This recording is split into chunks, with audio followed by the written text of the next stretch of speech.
Bonjour à tous, pour ce nouvel avant-séance, nous partons dans les rues de Gotham à la rencontre de son justicier.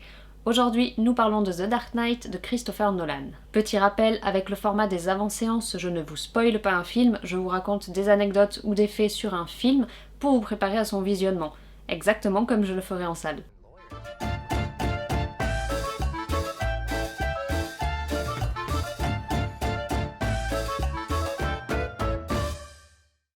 Depuis sa toute première adaptation au cinéma, le personnage de Bruce Wayne a été interprété par 5 acteurs différents.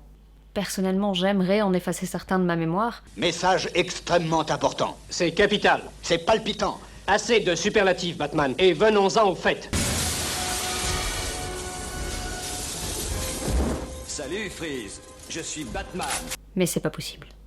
Pour cette 5e interprétation, Christopher Nolan décide de redonner à son Batman un côté anti-héros plus tourmenté. C'est bien à cause de la présence du justicier dans la ville de Gotham que autant de super-vilains y viennent également. Autre choix important du réalisateur, pour la première fois, le nom de Batman ne fait pas partie du titre du film. Et c'est un point de vue qui est déjà présent dans les comics du même nom, The Dark Knight de Frank Miller, où il développe un Batman sombre et vieillissant.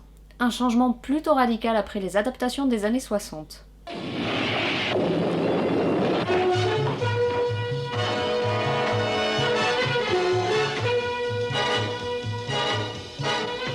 Pour aider au développement du Chevalier Noir, Christopher Nolan va choisir 2 super-vilains. Le premier, Double Face, qui va représenter le conflit entre le bien et le mal, et le second, le célèbre antagoniste de Batman, le Joker. À ce jour, 5 acteurs ont eu la lourde tâche d'interpréter ce personnage au cinéma.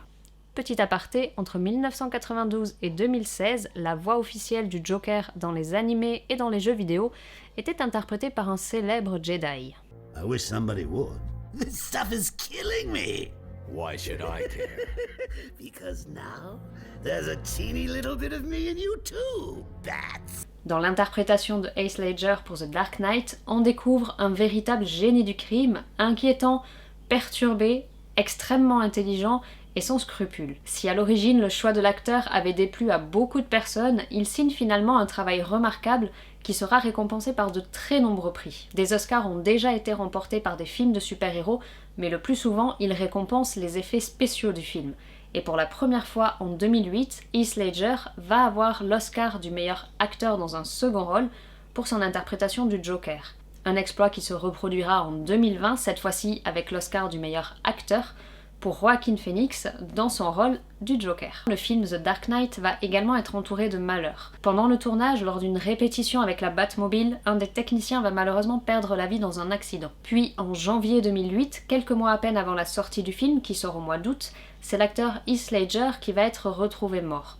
L'Oscar du meilleur acteur dans un second rôle sera donc remis à titre posthume. Un événement qui est cependant déjà arrivé dans l'histoire des Oscars. À sa sortie, le film est un immense succès et il va rapidement intégrer un club très sélect, celui des quelques films qui ont réalisé plus d'1 milliard de dollars de recettes. Et en 2008, ils ne sont que 4. Titanic, Le Seigneur des Anneaux, Le Retour du Roi, Pirates des Caraïbes 2 et The Dark Knight. D'un point de vue personnel, presque 13 ans après la sortie de The Dark Knight au cinéma, je trouve toujours que le film est le meilleur de la trilogie de Christopher Nolan, et je garde en mémoire la complexité de son Batman et l'incroyable jeu de Heath Ledger. Sur ce, je vous souhaite une belle soirée cinéma et je vous dis à très bientôt dans une nouvelle vidéo.